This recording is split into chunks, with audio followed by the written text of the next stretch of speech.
Hello, everyone, and welcome to Manhattan College's virtual campus. Story to Tell is a program sponsored by the Multicultural Center through the efforts of the Emerging Leaders Program. The Multicultural Center is a firm believer that it is our stories that connect us, and the more we tell them, the more we will see how much we are similar. Story to Tell is an event designed to showcase stories from all walks of life and from many different identities. It is truly Lasallian, embodying the tenet of inclusive community. This is our second year, and we hope that this event will become a long-standing tradition here at Manhattan College. Please mute your microphone while you are not speaking. Now, it's time to hear from our storytellers. First up is Dr. Krista Harrell. Here to introduce her is Cal. Good evening, everyone. Dr. Krista Harrell has been a leader in student affairs for 17 years. She has served as the Associate Dean of Students and the Title IX Coordinator at the University of South Alabama since 2012. She's a three-time graduate of Old Dominion University, her PhD in Higher Education Administration. She serves on the Junior League of Mobile Board of Directors, is a former Board of Trustees member of the Association of College Unions International Board of Trustees, is active with the Zeta Tau Alpha alumna. She's the director of the V-Day USA program and has been on the Focus Women's Planning Committee. Her passions center around building community, advocating. Her passions center around building community, advocating for equity for all, sharing and enjoying music, traveling to experience life, and creating a sense of love and hope in her endeavors. Dr. Harrell is a past TEDx Spring Hill speaker with her talk, A Healed Heart Shares Much Love, and she believes we all have an important story to tell. Thank you for being here, Dr. Harrell. Take it away. Good evening. So, how do I curate my feminist experience in the Deep South? It's an evolution. It's part of my story that started with my unexpected divorce and subsequent move 1,000 miles away from anything and everyone I knew to start a job in Alabama, Lower Alabama, LA as natives call it. The transition was a shock to my system and a shock to my soul, and my confidence was shook. My spirit longed for a rebirth and a change in the makeup of my heart, and I knew I had to fill in the gaps from what was missing in my foundation in this new life in Mobile. I needed to make connections, and I needed to develop relationships. I needed to create networks, and I needed to find myself and my voice again. And all of this happened as I found my people and I found my Deep South feminists. Now, everyone likely has their own definition of what a feminist is. For me, a feminist is anyone who believes and actively advocates for equity for women. And that doesn't change because of where I live. Feminists are in the Deep South. As I became more entrenched in the community here, I found other feminists everywhere, not just on the campus where I work, but in every corner of this city. The birthplace of Mardi Gras and nearly 300 years of quintessential Southern history as Alabama's oldest city. Feminist stories to be told. The V-Day and Vagina Monologues movement is what emboldened my inner feminist, first while in the cast in Virginia, then in the cast in North Carolina, and resoundingly so in the cast here in Alabama every year since 2014, since I got the first group together. The V-Day and Vagina Monologues are the epitome of the movement to empower women. Through storytelling, sharing the voices of women's multifaceted journeys, I began to understand the complexity of feminists. The freshman from rural Alabama who had been assaulted, and this was her path to healing. The non-traditional student who wanted to be a role model for her kids. The young man who wanted to stand in solidarity with the women in his life. The colleague who had never embraced her own sexuality. Warriors, that's the badge of honor bestowed on those who stand up and rock their signature black and flecks of pink and red and give voice to the stories of women. Feminist stories to be told. I realized that there are stories to be told here, not just from warriors standing on a stage, but from a more unexpected group. I got involved with quite possibly one of the most quintessential women's groups in the country, the Junior League. My initial interest in joining was to volunteer in my community alongside of other women. Over the last 7 years, I have met and got to know hundreds of women. They are from all walks of life. The Junior League of Mobile's mission is to develop the potential of women, and these women give of themselves tirelessly to impact their community in a positive way. They are powerhouses and leaders, and they are veterans and business owners and mothers and educators and lawyers and doctors and nonprofit leaders. They may have grown up donning pearls or combat boots, but they all break the archetype of just ladies who lunch. They give of themselves. The women of Junior League of Mobile are boss ladies who stand up in boardrooms and in their community areas with their partners, rocking their signature blue and green to tell the stories of our community. Feminist stories to be told. I found another tribe of feminists in a more likely group with the Focus Women's Conference. A few years ago, I was asked to develop a workshop that explored how we foster self-esteem in young women. I gathered 6 women at various stages of their lives to discuss their experiences and how the influence of strong women was the key to their development of self-esteem and confidence. This experience solidified my involvement with the Focus Women's Conference, each year becoming more rooted in its purpose to encourage, empower, and educate women. The Focus founders and our crew, who are champions of all women in all of our efforts, are outspoken, fearless, funny, ambitious, activist-minded, caring, dynamic, and a little bit raucous. And they stand up in front of groups to speak truth to power, to help women amplify their own voices, to tell their own stories. Feminist stories to be told. In the spring of 2018, a colleague encouraged me to apply to be a speaker for the TEDx Spring Conference, one of the local TEDx conferences, and the theme for the talks was deeper. She thought I'd be a perfect person to apply, that I had a deep and meaningful story to tell. I balked at first and a lot for some time to come.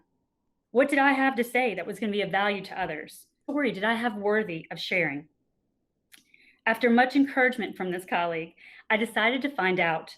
Despite all the years of spending most of my time giving voices to other women's stories, it was time to share part of mine. I spent months reflecting on the storyline of my life that was the most important and poignant, the one that defined me. With the help of close friends and the committee, I explored every aspect of my experience as a woman. My talk, A Healed Heart Shares Much Love, is a journey of my life, love, heartbreak, and healing. To be fully authentic, I would have to take the risk. My story would have to be intimate and raw, an exploration of how I've experienced and approached love in every angle. In under 18 minutes, in front of a live audience, broadcast and forever on YouTube, no matter what, I was able to bare my soul and stretch myself to my feminist story because I curated my feminist experiences in the Deep South with a tribe of people who inspired me and became my community. And I stood on stage, both vulnerable and powerful, to tell my story. So, how did I curate my feminist experience in the Deep South?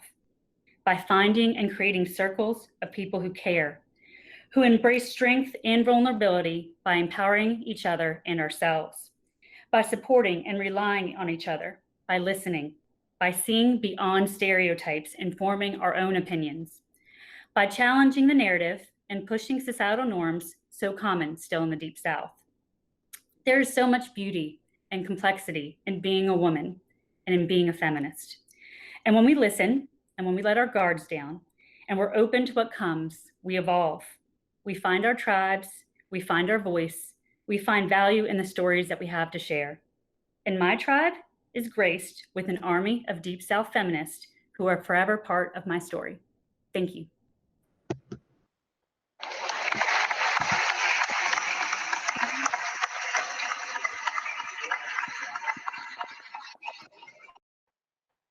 Thank you, Dr. Krista Harrell.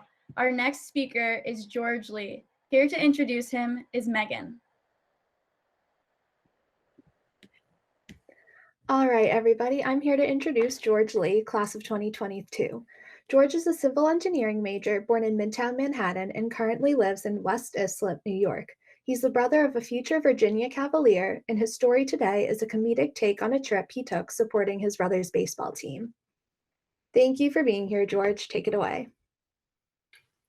Thank you, Megan. Glad to be here. Now, hope you don't mind a little bit of exposition before I get into this, but this is the format for this I was going for. It's like those storytelling animators on YouTube, you know, guys like Jane Animations and Odd Ones Out. I think that for this type of story, that would be the appropriate way of telling it. So, you're probably wondering how I'm holding up with this quarantine going on. Well, let me tell you, at least it's in a repeat of what happened last July. Just try to imagine that one trip you went on that sucks so hard that it will bug you for the rest of your lives. Now let's see how it went. It all started on July 1st. I just finished my summer course at Manhattan College and was ready to enjoy summer for real. I heard that my brother's baseball team was playing a tournament in 2 different cities and I was to tag along. So where are we going? Disneyland? Chicago? London? I wish. How about Rehoboth Beach, Delaware? Never heard of it. Have you? So here we go. Is it gonna suck? It's not bad, actually. The beach was nice. It's got a boardwalk in a little town, sort of reminded me of Coney Island without the theme park. And not just the boardwalk, but it had its own plaza with a bus station to our hotel. Not only that, but right outside the hotel was a small theme park of its own. Looking back, I'm glad I went, but little did I know that the next city where with baseball and my brother, it's about to get much worse. At some point in June, before we actually left, I presented this idea to my parents. Why don't we take Amtrak from Williamsburg to Chicago? Then we can explore the city before taking the bus to Kentucky. Hashtag not sponsored. But nope, we ended up driving in a cramped BMW across West Virginia, of all states. Not to diss the state, I'm sure it's a nice state, I just need to see more of it before I can. Anyway, if we were going to stay overnight anyway, then why not just, whatever, that's long in the past now. Welcome to Elizabethtown, Kentucky, a big suburban town 40 minutes south of Louisville, and the next stop on my brother's baseball tour. Okay, I guess there's a few nearby attractions like the Kentucky Railroad Museum. I am a bit of a train buff after all, but oh no, this wasn't any normal railroad museum. It was like 1/4 of one. I mean, I've been to Steamtown and Strasburg's railroad museums, and they were like castles compared to this one. I guess maybe it's my fault for having too high of expectations for what's essentially not really a national landmark. Oh well, at least we're pretty close to Louisville. Perhaps we could check out the famous Churchill Downs that's not holding any races, even though Belmont Park was holding them? Like, the logic is just dumbfounding, and anyway, like, the only thing they had was the dumb simulcast thing, just chock full of betters. Definitely wasn't my thing, and my dad could agree. So, I guess I'll just have to go further. There's a baseball game in Cincinnati right before the All-Star break. I better go over there before there's no Major League Baseball for a whole week. Oh yeah, of course there had to be some rain. We didn't go and it wasn't even rained out. Just my ridiculous luck. Good thing I brought my PC with me, or I would have gone bananas. Back at the hotel, a 2-star one by the way, I was treated by the most non-functional Wi-Fi I've ever seen, having to switch to LTE every evening. What are the food options? Chains. Chain restaurants as far as the eye can see. You won't be getting any Four Seasons while you're there. Although surprisingly no KFC. I ended up spending the whole trip either going to the worst tourist attractions I've ever seen or self-quarantined in my own hotel room. And there wasn't even any virus to go with. While my brother's baseball team got smoked by older players. Did anyone expect that? The whole tournament was a sham. One team of 14-year-olds while the other team's having college students on the roster. Man, all the parents were so mad you wouldn't believe it. It would seem the trip was a waste for them as well, as they expressed at a steakhouse somewhere in town. But okay, just because the tourist attraction sucked, just because this isn't the ideal summer spot, doesn't mean this trip will be a waste. Maybe. The Louisville Slugger Museum and Mega Caverns will make this trip worth it. This is the last chance for this trip to have something worthwhile before I begin the long road back to Long Island. And that was awful. The museum was okay, but the wait times were way too long for a museum that small.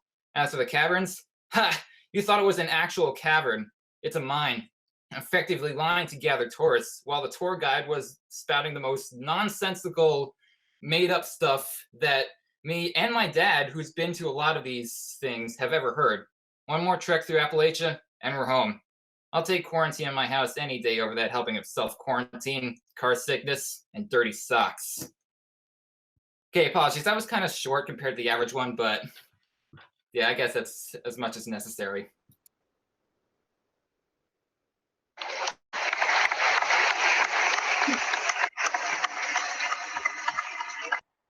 Thank you, George Lee. Our next speaker is Okima Moore. Here to introduce her is Chelsea. Okima T. Moore is an actress, producer, writer, and director who currently serves as the post-producer on the PBS American Masters docuseries Unladylike 2020.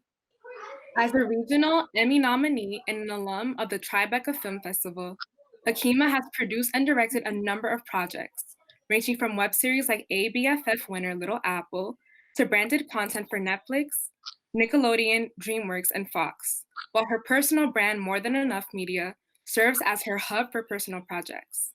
Here today to speak about how she's come to a point of transcending her triggers, please give Okima a warm welcome with her story, My Triggers No Longer Make Me Shoot.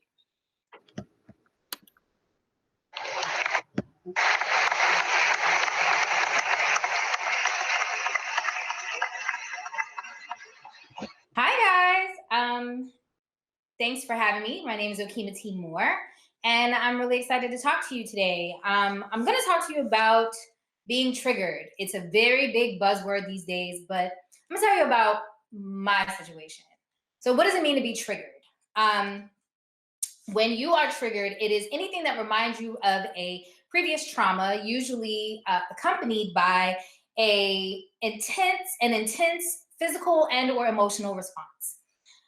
Fear, sadness, anxiety, depression, etc. For me, I'm not going to give you my whole life story. Growing up, it was a lot, but we got 10 minutes. So basically, I was from a very broken family, but there was love, only I didn't feel it. Basically, we were so poor, all we had was money. There wasn't an overly effective or affectionate space. Everybody was trying to survive, take care of each other, do what we needed to do. I was a pretty sad child, lonely. I was an only child at the time, and my mother was the baby of 5, so all of my cousins were much older. I didn't really have siblings. I didn't have playmates. So I found my joy in my friends and creative situations. Fast forward to 2017. From 2010 to 2017, all of my traumas, triggers, and you name it were bubbling up. By 2017, I had hit my breaking point. That year, I had lost a little brother to me in the industry. I lost a big brother to me in the industry. I thought I was going to marry a man, but it's very hard to betroth someone who already has somebody. # secret family. So I also wasn't with my mom anymore. We had kind of severed ties because we were just really toxic for each other at the time, and I was just done. I was ready to go and check into Bellevue because as someone who had survived 2 personal attempts on her life, I didn't want the third time to be the charm. I called my therapist and I said, please help me check into Bellevue because I don't want to hurt me or anybody else, and I'm just done. I had a physical and emotional breakdown. Thankfully, my therapist was a Black woman who knew the system, and she said, well, no, I can get you in, but I can't promise to get you out. So what she did was she helped me start healing. And that healing work was hard. I was decimated. I was a mess. But by December 2017, I called December 20th, 2017, my new birthday, my rebirth day. I was better. I was finding peace. I had made peace with my pieces, and the things I could put back together, I was great. And the things that I couldn't put back together, I took those tiny little pieces, put them in a pretty box, put them away, and understood that that was what it was. So here comes life, right? It never stops. It still comes at you fast. You still have obstacle situations, and I still get these triggering moments. But the old me, when triggered, would leave a path of blood and guts. If you pulled the trigger, I was going to shoot you, murder you. I was going to spread you throughout, whether I was cursing you out, shenanigans, and all of the things. The new me was trying to find my space because being healed was foreign. It was like, I didn't know what it felt like to be okay and have somebody taunt you or pull a trigger and then you not shoot them back. But I had developed what I call my safety. The gun is always loaded, right? It's up to you whether you have the safety on or you cock it and go.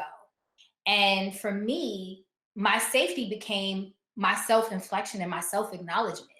You know, I know my triggers now. I know that I'm triggered by abandonment, by rejection. I know that physically and intimately, we could be in the middle of the best stroke ever. This is for adult ears. But if you put your hands around my neck, I'm done. because I've been in a domestically violent relationship and I actually saw domestic violence growing up. So I don't take well to people doing what I consider restricting me, even in a passionate moment. I can be playing with a friend, and if you hit me or pluck me, it strikes a nerve and I don't want to play anymore. And people are just trying to have fun, but that's not fun for me. So I say my triggers no longer make me shoot, because instead of me leaving a trail of blood and guts because of the person that triggered me, I now give up my own blood and guts. When I'm put in those positions, I give up my own story to say, this is why what you've done or are doing or have implied or said makes me feel this way. And can we talk about it so that this doesn't happen? And you know what? At the end of the day, everybody's not in a position to receive that. But I challenge you guys to learn your triggers. When something makes you feel something, you get that visceral response. Even just talking about this, my physical body still seizes, but I know how to calm myself and continue as an adult. Because the way that you stop your triggers from shooting everyone is by being an adult, and it doesn't have anything to do with chronology. It's about knowing who you are, what you've been through. Everybody's experiences are different. Everybody's traumas are different, and it's not a trauma Olympics. It's not about whose traumas are bigger. Everybody's experiences are important and very, very prolific for them. But I challenge you to know what triggers you. Why do you feel this way? Why does it make you angry or sad or defensive? Is the person that has triggered you really trying to intentionally, maliciously hurt you?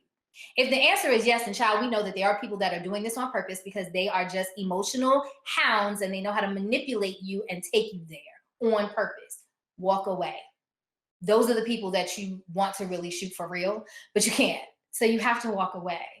But if you know that the person that is triggering you in that moment, whether minutely from a macro or a micro perspective, if you know they're not trying to intentionally hurt you, you got to stop. You got to put that safety on and say, why do I feel this way? Why am I hurting?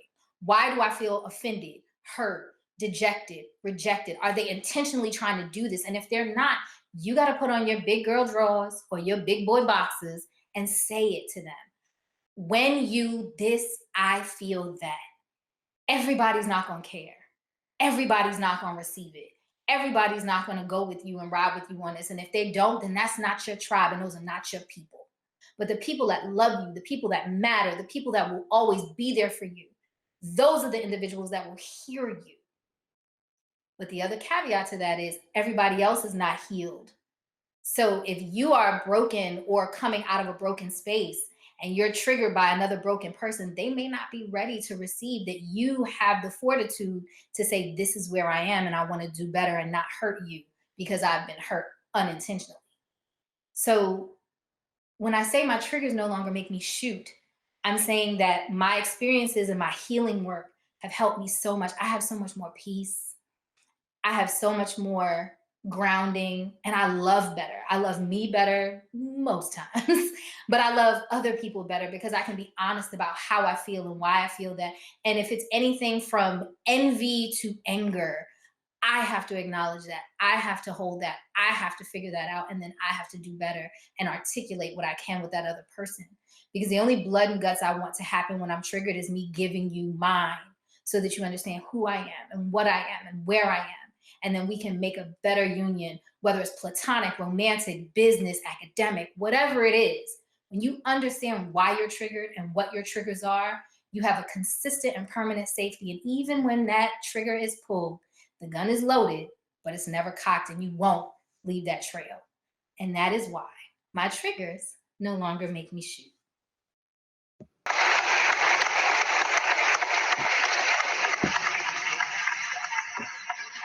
Thank you so much, Akima Moore. Our next speaker is Mamadi Ballo. Here to introduce her is Grace. Mamadi Dean Ballo is an Ivorian American living in the United States. She is currently studying early childhood education at Manhattan College and minoring in French and government. She is in her second year and hopes to pursue a career as a diplomat for the Ivory Coast or become a teacher for elementary school children. As the CEO and founder of Kids Help in Côte d'Ivoire Inc., A nonprofit she started at the age of 15, she has been passionate and driven to annually donate school supplies and medical supplies to less fortunate and disabled and orphan kids in the Ivory Coast. The nonprofit has been in existence for nearly 6 years and has been able to reach more than 2,000 kids in different regions of the Ivory Coast. She hopes to leave a legacy for her kids to follow and for them to never forget their roots.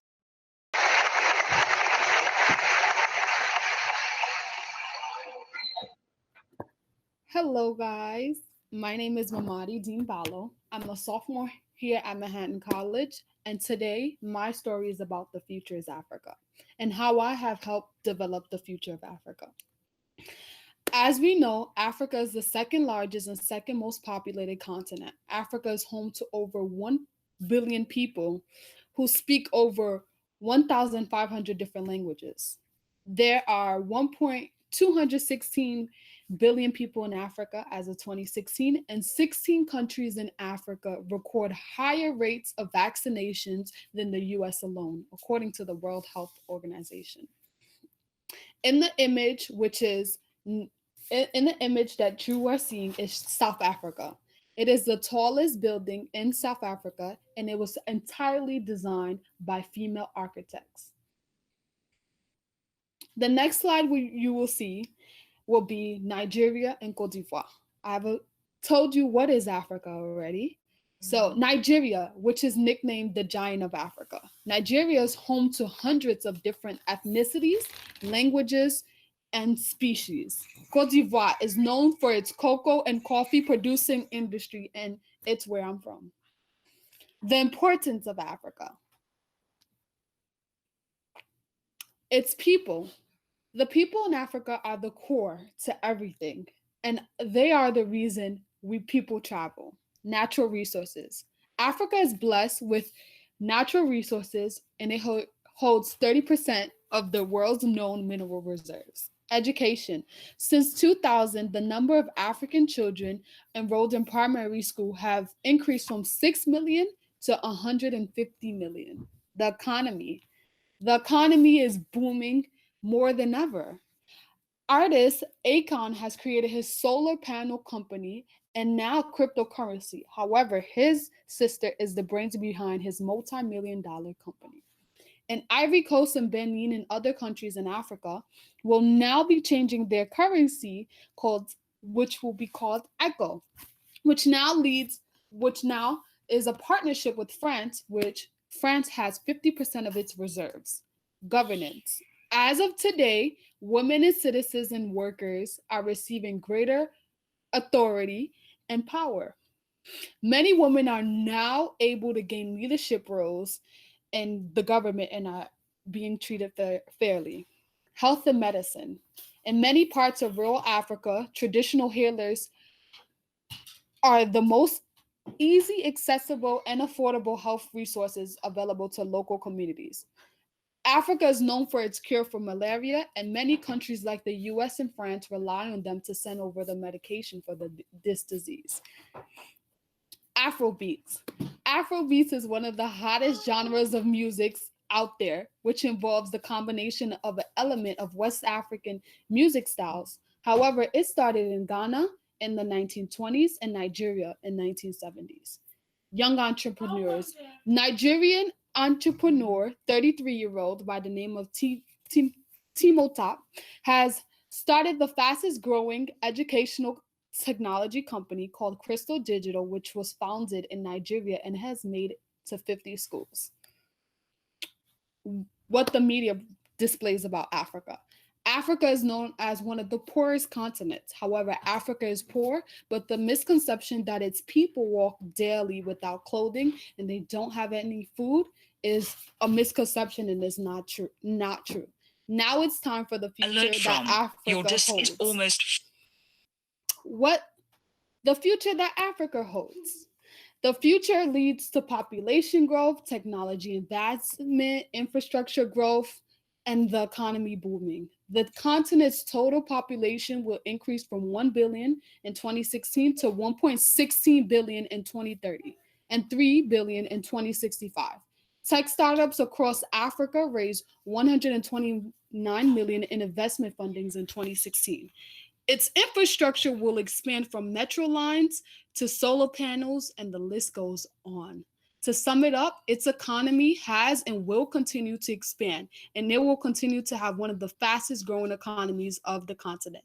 This is the future of Africa. In summary, the continent has an expansive digital scene, the components of which are intersecting rapidly across Africa's 54 countries and 1.2 billion people.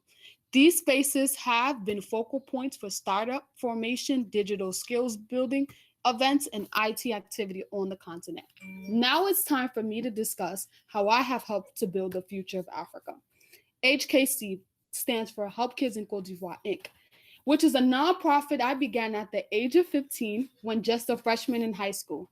HKC has annually donated school supplies and medical supplies to less fortunate and orphan kids in Ivory Coast, Cote d'Ivoire.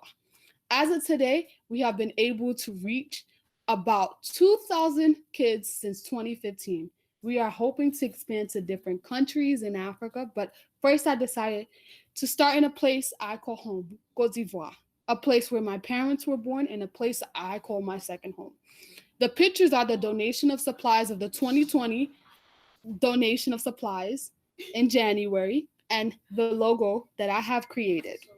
And near to the end, where the laptops are and the donation of supplies are the first donation of supplies in 2016 and 2015, and the second donation in 2016.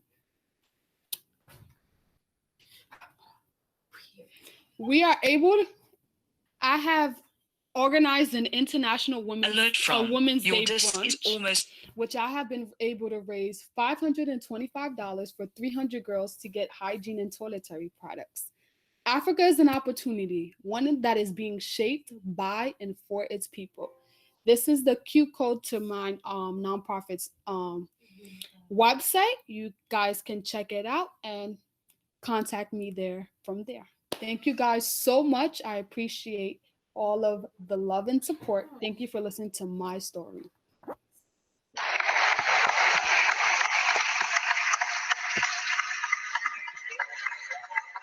Thank you, Mamadou Ballo.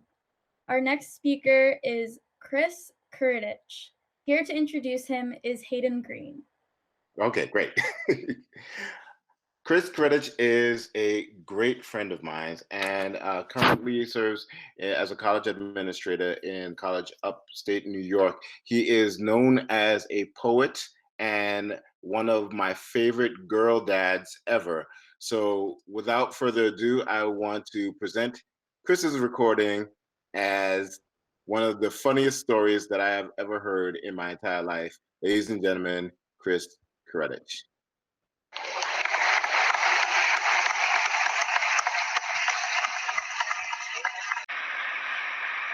I am reporting to you from the basement, the only kid-free zone available during quarantine times. I am a father of 4. And in the words of Biggie Smalls, I got a story to tell. Picture it. A beautiful sunshine-filled day in early June. A dad prepares to celebrate his upcoming birthday with the glorious experience of bonding with all 3 of his daughters at one time. I warn you, this story isn't pretty. I mean, sure, it's comical at times, but how many of you out there have kids? 4 kids, with 3 of them being daughters, ages 3, 2, and 3 months. Right, just me, because I'm not well. I don't make the best choices. I mean, it's clearly obvious, because I'm a grown man, but I'm willingly sitting in a dark basement, hiding from the children. Now let me tell you about that joyous June, when a dad began the epic journey of staying home to collectively care for 3 young daughters. A simple task, right? Easy peasy lemon squeezy. Just sit right back and you'll hear a tale of a faithful trip that started in this dad's backyard and ended with this dad front flipping through the kitchen window. Picture it. Loud kids screaming and a dad gets the idea to take kids outside to use the swing set. The newly erected swing set that dad had built just weeks earlier as a true testament to his super dad skills. Dad decides to brave the great outdoors.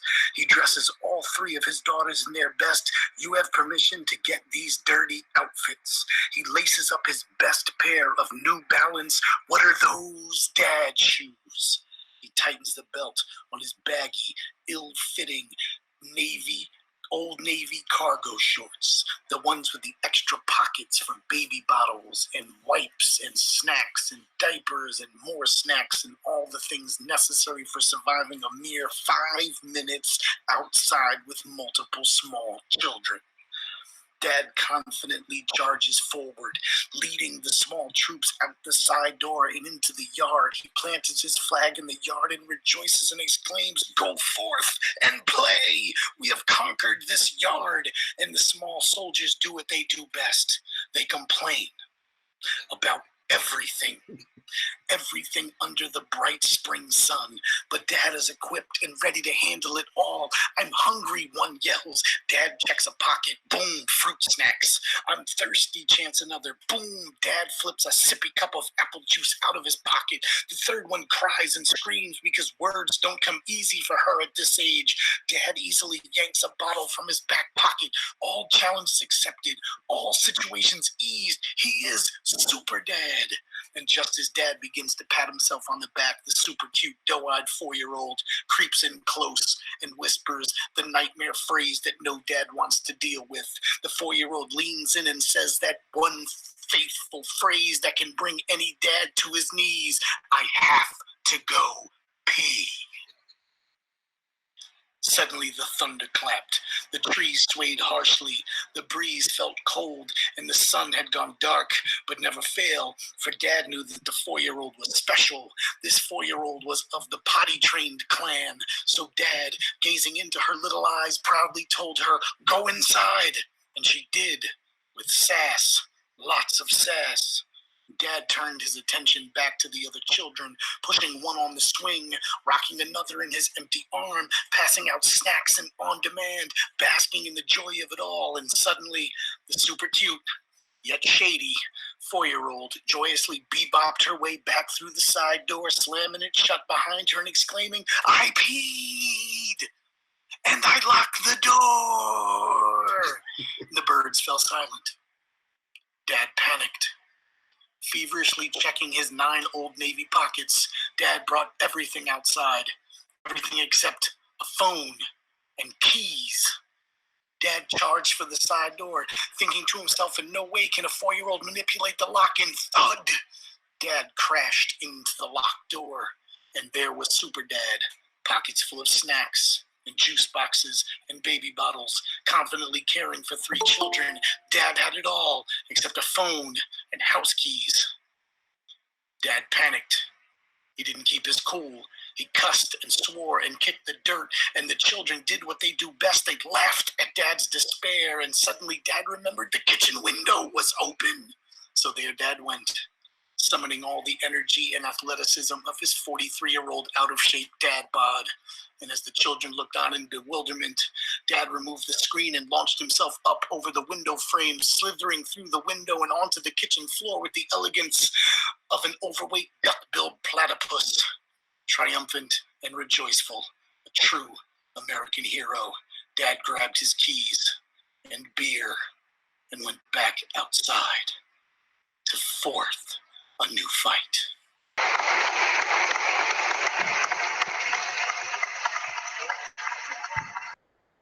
Thank you, Chris Kurdich. Our next speaker is Valeska Berber. Here to introduce her is Cal. Valeska Berber. She is 19 years old and was born and raised in Guatemala. She was adopted by her current parents, Donna and Philip Berber. She went to a French high school, graduating in 2019, and then moving to New York last summer for school, falling in love with the city. Some of her hobbies are tennis, photography, writing, listening to music. She is currently a rising sophomore with a double major in marketing and global business and a minor in French. Thank you, Valeska. Take it away. Hi, thank you once again for this opportunity. I'm normally a person who doesn't walk a lot, and I would love to share this story with you because I feel like this is a really uncommon adoption story. So it all started back in 2000, November 20th, when I was born. That before I was born, my biological mother already had the thought of giving me to adoption, since she had a lot of economic problems and she already was raising 3 kids at the time when she was pregnant with me. And so, as her heart and as God was telling her that it was the best option of giving me to adoption, then she decided to give me to adoption. So she started talking to different lawyers here in Guatemala City. And then she found one whose name is Laura. Laura has been the one who has been following all my adoptions since all the time. And so the day that I was born, normally some adoptions, the children go to like a shelter or like a home or something like that, but it didn't go as in my case. The day after I was born, Laura took me to her house. She took me as I was her daughter, and she started to search for for the perfect family for me. When I was 8 months old, she already found a family in Paris, France. She was preparing the paperwork and everything was getting ready until Guatemala decided to close adoptions with France. And unfortunately, I didn't get adopted. So after that, she went for her research once again, and she kept on looking, and it took a while to find the perfect family until she reached to this other woman named Barbara in New York. And Barbara told her that there was a perfect family and they were looking for a little girl. And at that time, it was already 2004, so it's been 4 years, and all those 4 years I lived with her, and I consider her as my mother. So when she evaluated that family, she said, okay, let's do this. So that's when, in 2004, in July 2004, my parents, Don and Philip Berber, came to Guatemala, and everyone tells me the part where they say, oh yeah, we went to the same hotel as they were in there waiting for you. And when Laura told me, those are your parents down the hallway, I went running to them and I hugged them and kissed them as if they were my biological parents. And that's where we all saw the deep connection that we all had at that moment. So the adoption process began. Normally, adoption process takes a lot, not that much of the time, maybe 2 to 6 months. But in my case, it took 2 years. For everyone, it was really hard because I couldn't go with my adopted parents back to Austin, Texas, where they currently live. And so I had to stay in Guatemala, but they would come every 3 months, they would come and visit me, and they would bring me a lot of presents. And they were just giving me all the love that I needed back in that time. I think that you're asking why it took so long, and it's all because before I was adopted, I was named Vanessa, and now because of the adoption, they had to switch the names to Valeska. And when that process, it would take a long time because I was born in a whole different region from Guatemala, and so they had to bring all the paperwork to the city, and it took a long time. So here we are in 2006. It's June, it's summer, and my parents were signing all the paperwork, and I was getting all my luggage ready to go and live my American life, I guess. And then it was time for me to say goodbye to my beautiful Guatemalan family that they adopted. It basically adopted me since day one that I was born. I got a lot of attachment with Laura and her family. She has a boy and a girl that right now they have their own families, but I felt like they were my siblings, and she was my biological mom.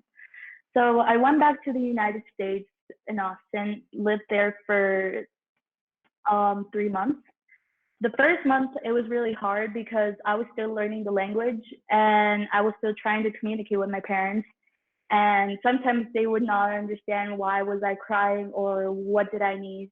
But the one thing that they saw during those 3 months was me always calling Laura and calling my siblings here, and I was telling them, oh, I miss you so much, and like I wish I could be home, because that was basically my first home. So my parents, they are philanthropists, so they have a foundation called Glimmer of Hope, and they already have a handful because they have 3 kids in their own, and there were 3 boys and I was the only girl, and they were all bigger and I was the small one. And so as they saw that I had that deep connection with the lawyer Laura, and they didn't want me to get that, like, break that attachment that I had towards that family, and also they didn't want me to lose my roots and my culture. So they made one of the most hardest decisions, which was for me to come back to Guatemala and live with this family. So after 3 months, I came home, and since that my journey begun. I had 2 families, adopted families, and what else could I ask for? Which is amazing. Of course, I faced some challenges in life. I remember when I was in elementary school, a lot of kids would ask me, I don't understand you, like, why do you have 2 moms and one dad? Did your dad get divorced and remarried? Or like, what is adoption? Do kids get like sell or something like that? And at that time, I was so little and I was like, I really don't know. But as I was growing up, and as my parents would tell me more and more in detail about my adoption life, I saw it as a blessing from God. And it was a second chance to live. Of course, for me, having 2 families can be difficult because sometimes you want to be with that family and other times you want to be with this family. But hey, having 4 brothers and a sister, it's pretty cool. And that gives me like more family and bigger life. As now that I'm 19 years old, I started my college life. I left home basically to start off my own life. I have always been someone who gets really attached, and as I am right now, I'm still trying to like get some feelings out of it, because I know adoption is such an amazing experience and it's a blessing, but there's always some stumbles in life. There's some questions that I have to still ask and be answered, but I always say to myself, I am so blessed, and I always pray every night and thanking God of this amazing life I've been living. And so this is like an amazing chance for me to say the story, because I want everyone like to know that there's so many different stories and so many different families all around the world. And this is like an untypical story. Who would know? I have 2 adopted families and I get to go all around the place and be an aunt to like 4 different children. And also my story gave me an inspiration to write a book about my adoption life and to inspire other people who are adopted and all around the world to tell their story as well. And so, yeah, that's basically my story. Thank you.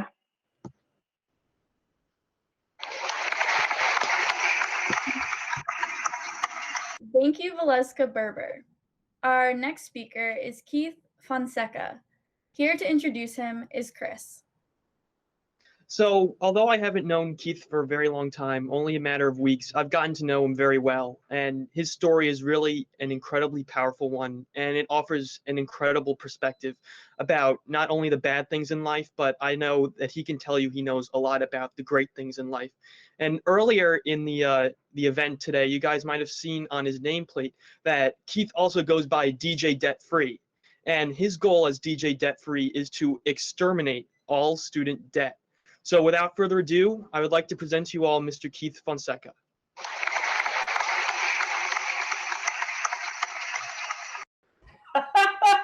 Thank you, Manhattan College. Let's start over, right? Thank you for having me, for inviting me to a story to tell. I'm super grateful to be here.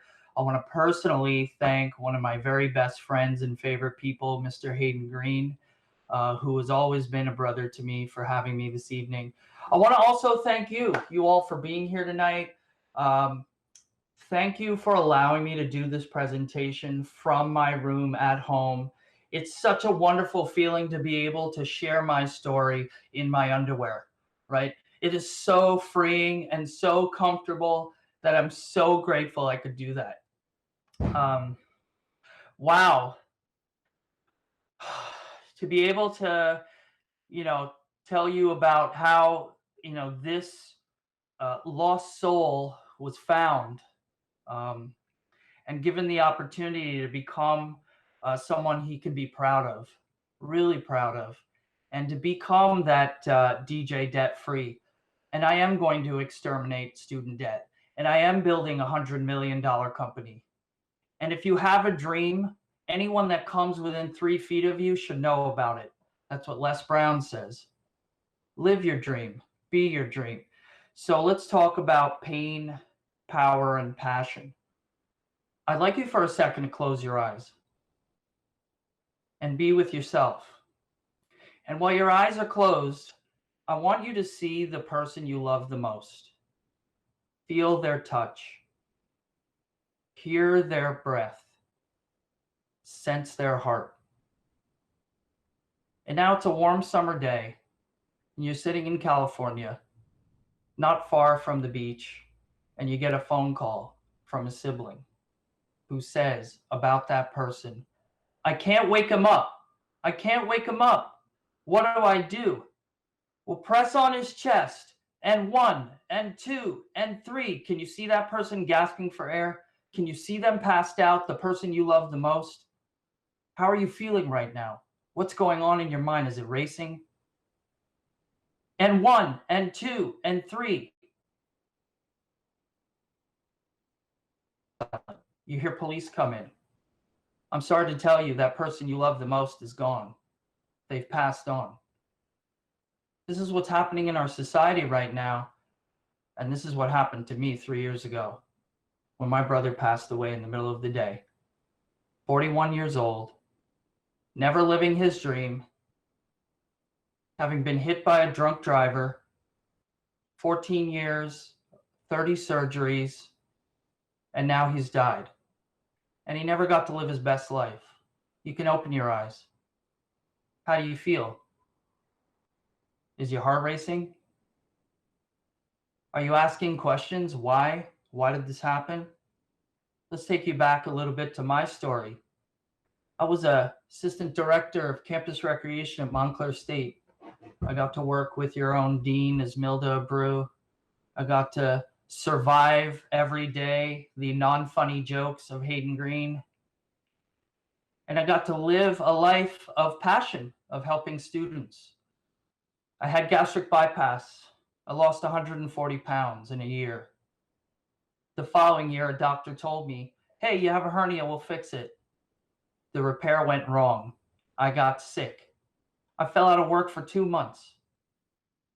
I went to see a specialist. She looked me in the eye and said, if I don't take you into surgery in the next 48 hours, you're dead by the end of the week. She gave me 7 days to live in 2008.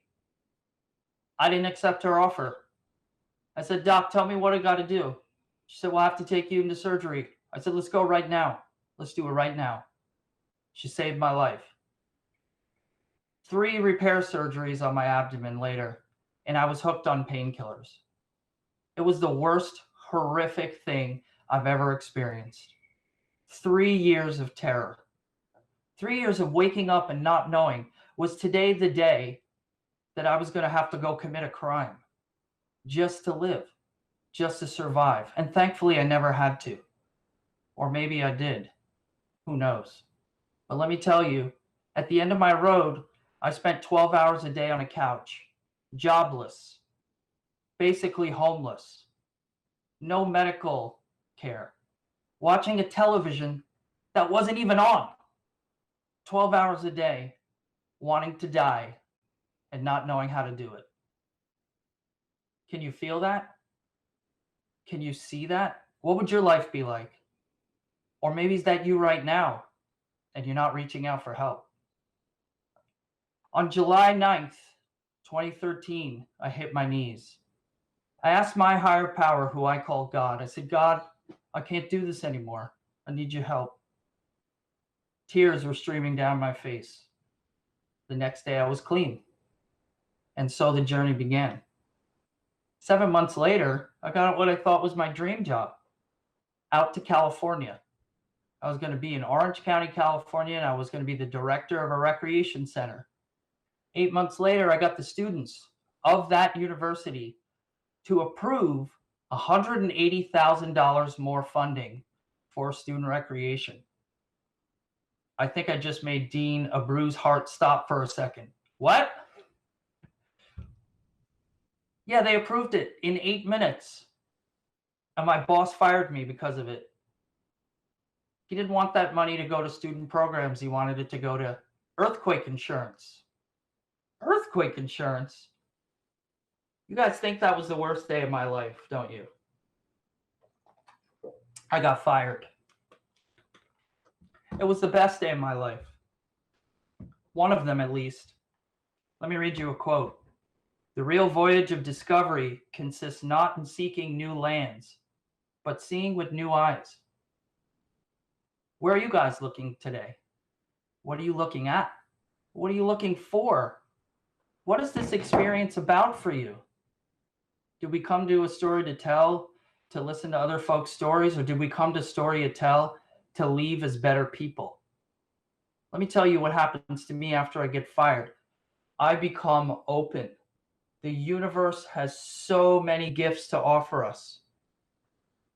I meet a friend who has everything I want, and I ask him, how did you get that?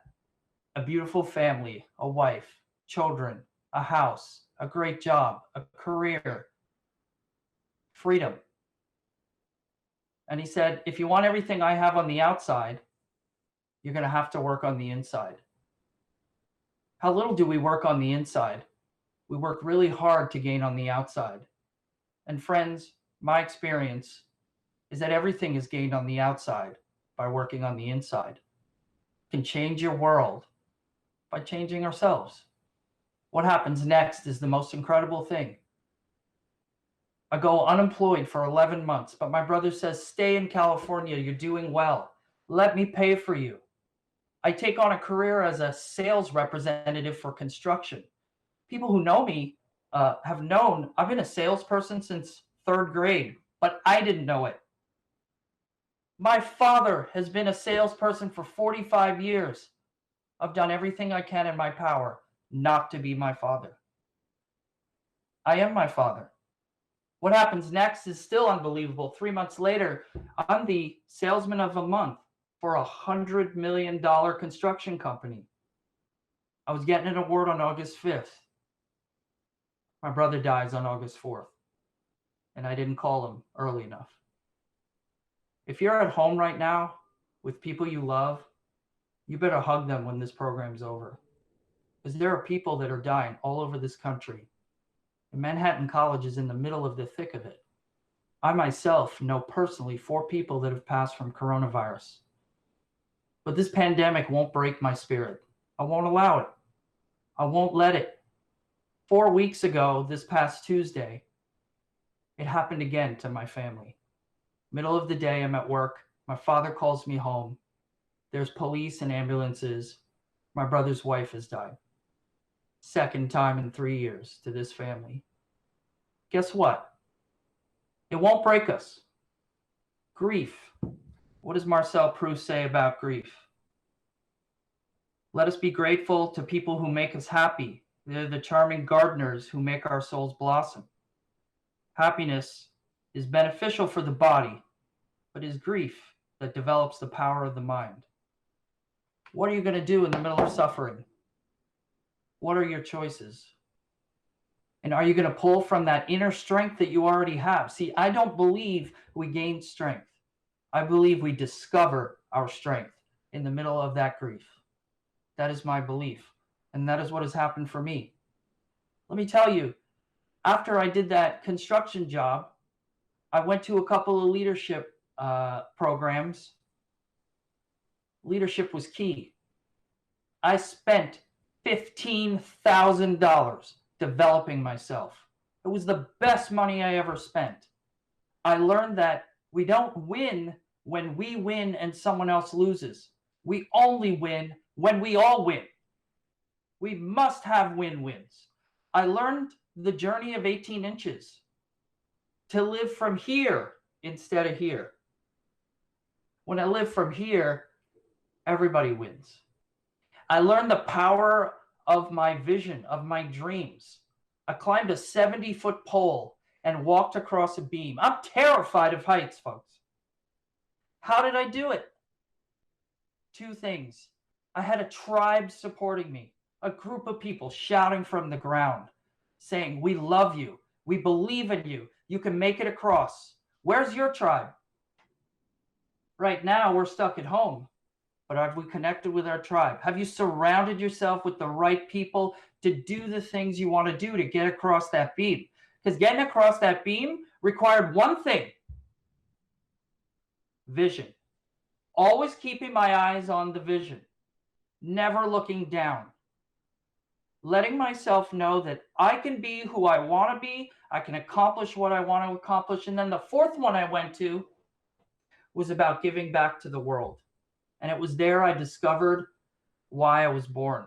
You know, it's Mark Twain who says, two most important days in our lives: the day we're born and the day we find out why. And I know I was born to help exterminate student debt.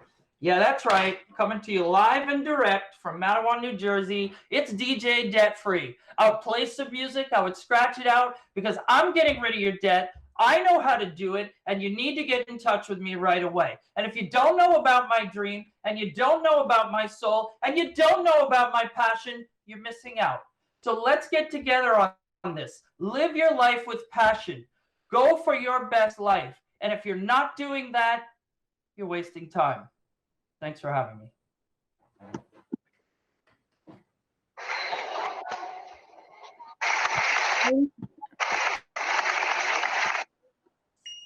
Thank you, Keith. Our next speaker is Giovanni Santucci. Here to introduce him is Stephanie. Hello, everyone. Giovanni Santucci is a college freshman at Western New England University in Massachusetts. He is a biomedical engineering major who wants to go into prosthetic design and production in the clinical setting. Tonight, he will be sharing his journey, a story that highlights passion, perseverance, and the determination to make a difference in this world. Giovanni's cutting-edge research earned him the Best in Category Award for Behavioral and Social Sciences at the International Science and Engineering Fair last spring. He also received a certificate of honorable mention from the American Psychological Association and is his top student in the world for his field of study at only the age of 19. And although Giovanni is unable to be here live with us tonight, he has kindly sent over a video of his story, and I hope you all enjoy.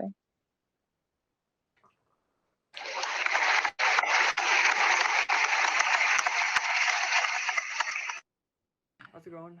My name is Giovanni Santucci. I'm from Lasallian, New York, located in Westchester County.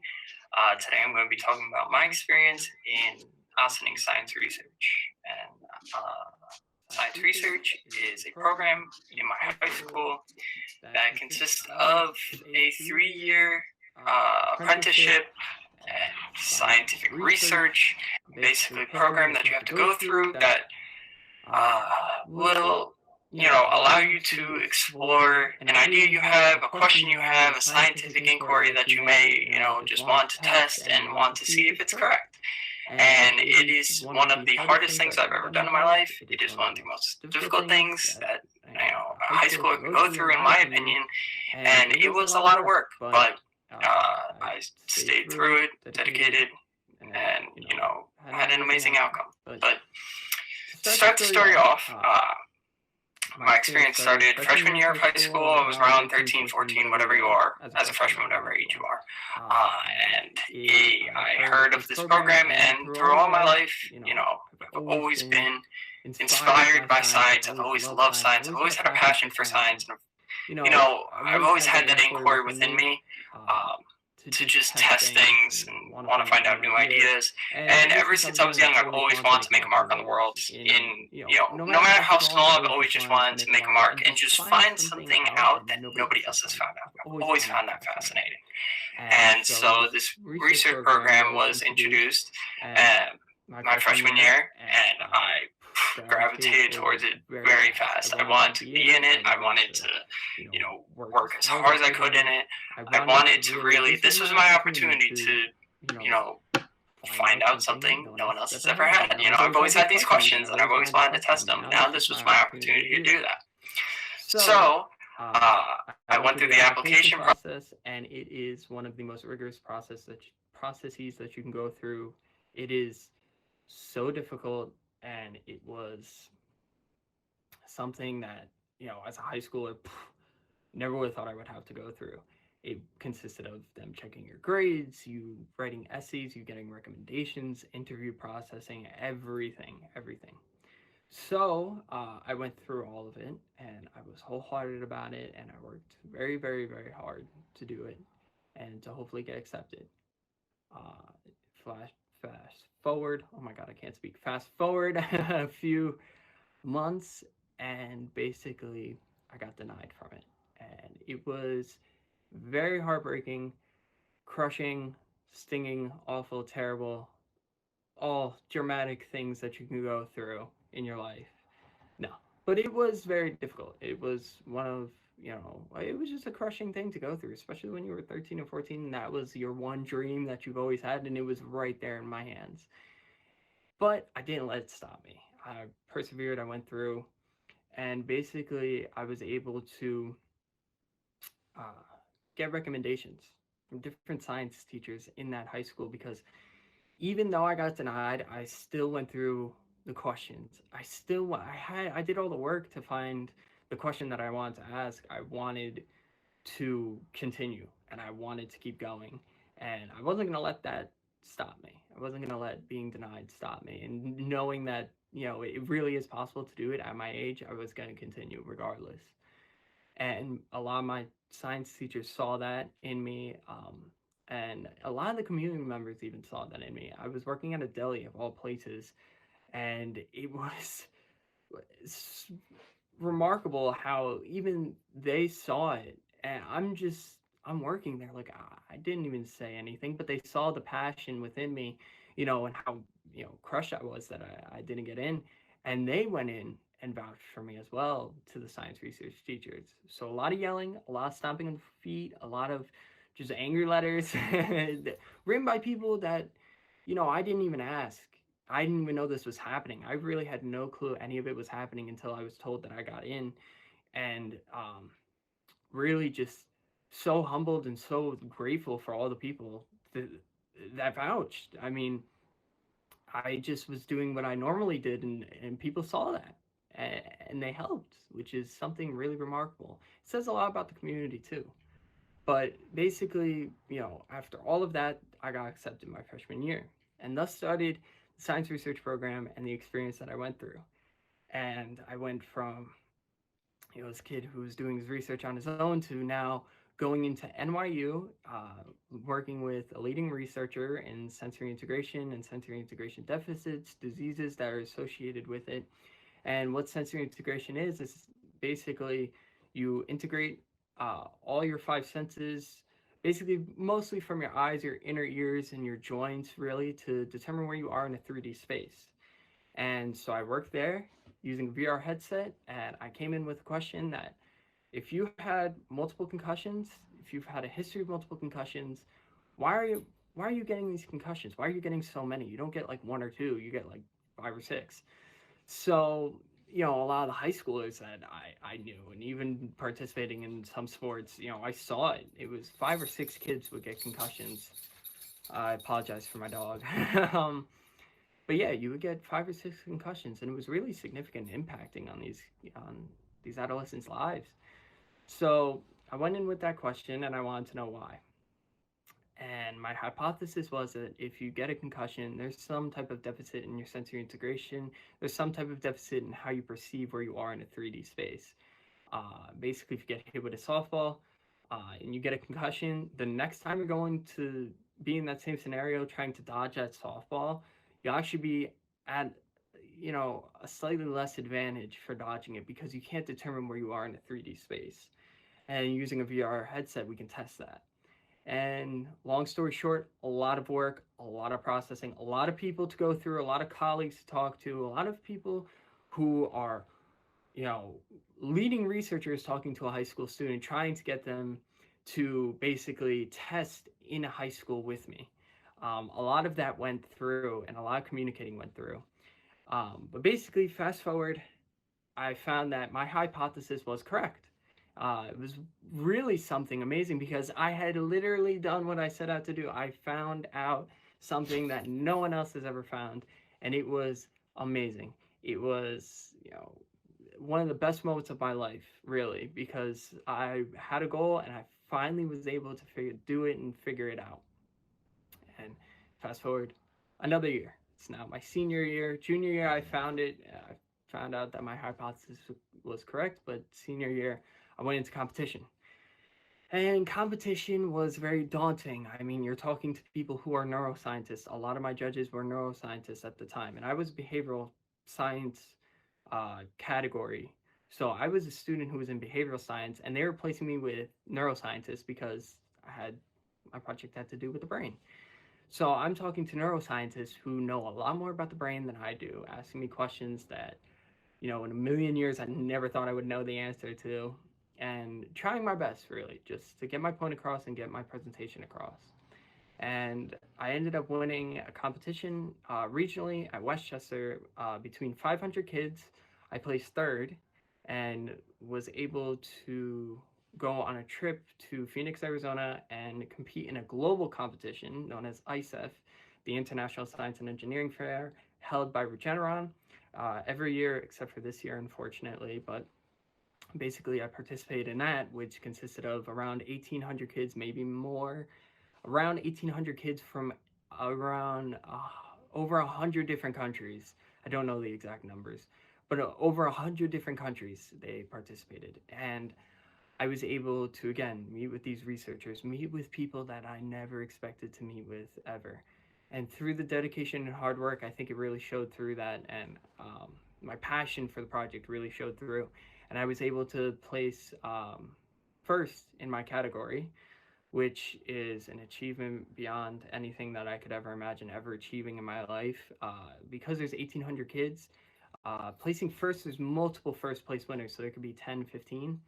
But then I placed best in category, which granted me the title to officially say that I am #1 in the world in behavioral science, which is something amazing. I mean, it's something that I never would expect to achieve as a 17-year-old. Even now, it's just surreal. I don't even think that I do it half the time that I did it. But it was something really, really life-changing, and it put my mind into perspective that, all this hard work, all the dedication that I had, all the times that, I'm not gonna lie, I wanted to quit so badly, but I didn't. And it made me realize that, when you're working so hard and you want to quit, that just means that you're that much closer to getting an outcome that will be so amazing for you. You work, you put in so much effort, put in so much time, it will work out. I promise. And if you're someone who has been blocked by something, has an obstacle, take it from me, that doesn't mean that's where the story ends. You can always move on. You can always find a way to get past. I mean, my plan was to do it by myself if I didn't get in. And, that doesn't seem logical, but in my mind it was. And look what happened. I ended up getting in. I ended up doing everything. So, basically the moral of the story is don't wait. Don't let something, knock you down, and don't stay down when you get knocked down. Get back up, work even harder than you did before, and it will work out. You put in that effort will come back to you in something that you cannot believe. And if you want to start a project, always remember, someday is not a day of the week. I always used to tell myself this. Someday is not a day in the week. It's Monday, Tuesday, Wednesday, Thursday, Friday, Saturday, Sunday. There's no someday. That's not a day. Set it, start it, and try and finish it as best you can. And if you finish it, that's an accomplishment in and of itself. So never forget that. Hopefully I inspired some of you to do this. I don't know, but that's my story. So thanks.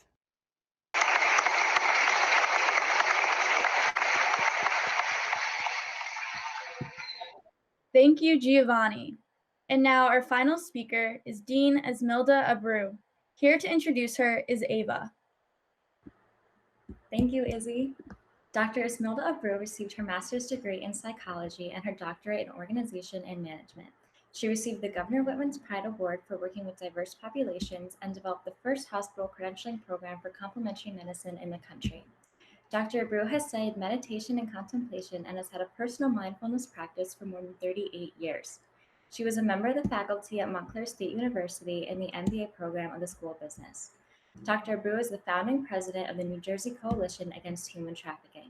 She established the Women's Leadership Committee for the North Jersey Regional Chamber of Commerce and served as co-vice president of the New Jersey Consortium of Women and Gender Studies. Formerly, Dr. Abreu served as the Director of Equity and Diversity at Montclair State University, Executive Director of Women's Rights Information Center, and Assistant Vice President for Student Affairs at Pratt Institute. She is happy to have begun as the new Associate Vice President of Student Affairs, Dean of Students at Manhattan College. Please welcome Dr. Esmilda Abreu. Thank you, Ava. That was wonderful. And thank you for having me here. I'm very excited to share my muy American immigrant story with all of you. I was born in the Dominican Republic, and I came to the United States, and I first landed in the little town of Riverdale, the Bronx. And there was the first place I ever saw snow. It was the first place that I heard English and learned English, and it was also the first place that I saw those little black squirrels that bless our campus here at Manhattan College. So I thought it was just a magical place. And in my child's mind, I imagined that I was going up into the clouds to visit my grandmother, Mama. I called her Mama, my mother's mother, and it would go into the clouds, and that's where the United States was, right? So I was flying up into the air, and there, when I saw snow, of course, it was just absolutely magical. Of course, it would be the place in the clouds where the snow happens, right? It's just the coolest thing. But when I saw the snow, I immediately remembered my grandmother down in the Dominican Republic. And I say down because in my mind, I had to fly down back to the island, right? So I was like, I have to get the snow for her. And so I ran and I took a bunch of snow and I put it in a thermos and I stuck it in the freezer so that when my mom went back to the DR, that she could take it to my abuela down in Santo Domingo. So I thought it was just an amazing place from the very beginning. That said, I left Riverdale, moved to Washington Heights. And when I moved to Washington Heights, just so you all know, there were no other Dominicans. Like, I was one of the first. So they couldn't even say my last name. My last name is Abreu, right? And they said Abreu. So I grew up Abreu because that's how folks said it. So I figured I was Esmilda Abreu in English and Esmilda Abreu in Spanish. It just worked, right? So we did that, and I just, learned how to navigate the different customs and the different, ways that people saw the world and language skills, and went to Bronx Science, and, overall adapted. And there was a loss, yeah, of the island culture, of the water, of the music, of the camaraderie of just popping into someone's house and visiting, all those island things. And yet, the richness that I found here as an American was tremendous. And I characterize it very often when I share my experience with Thanksgiving. So, here in the United States, my Thanksgiving table was very rich because of the composition of my family. And the composition of my family was that we were multilingual, multi-ethnic, multiracial, interfaith. We had everything that you can imagine. We had Pentecostals and Catholics and Orthodox Jewish and Muslim converts and Hindu and even a few pagans that we just kind of don't mention. Oh, but they come to Thanksgiving, right? And they bring flan and they bring rice and peas. We call it moro de guandules, right? So we have pernil and turkey, right? And we always have kosher empanadas because you have to have the kosher empanadas for those people keeping kosher. And I don't know what it is about the kosher empanadas because they always went first. And so we had to basically make a big thing about you don't eat the kosher empanadas unless you're keeping kosher or halal. You just don't, right? They always went first. So it was a blessing. And so when I look back and I think about Thanksgiving and the gratitude that I have to imagine the table. And across from me was my Uncle Ira, 6'3" redhead, who was born in Auschwitz the day of the American liberation and was sharing his faith and his life with all of us. Across the table was my cousin Nelson and his beautiful wife, who was born in India and was Muslim and was sharing her customs with us. And across the table was my aunt Thelma, who lived in an ashram for many, many years up in South Fallsburg and taught me to meditate at the age of 11 and, made me understand gratitude and offerings and setting up a beautiful puja. Like, it was an amazing treasure trove. And when I think about Thanksgiving as an American holiday, I'm so grateful. And I'm grateful every Thanksgiving because of the richness of the table, the people, the food, the customs, the faith, knowing that every single way of being could get me closer to God and that they were sharing that with me. It lets me know that regardless of what's happening in the world, where I came from, where they came from, what's occurring, Thanksgiving is not one day. It's all the days. And so I'm incredibly grateful every day for my multilingual, multi-ethnic, multiracial, interfaith American family. So thanks.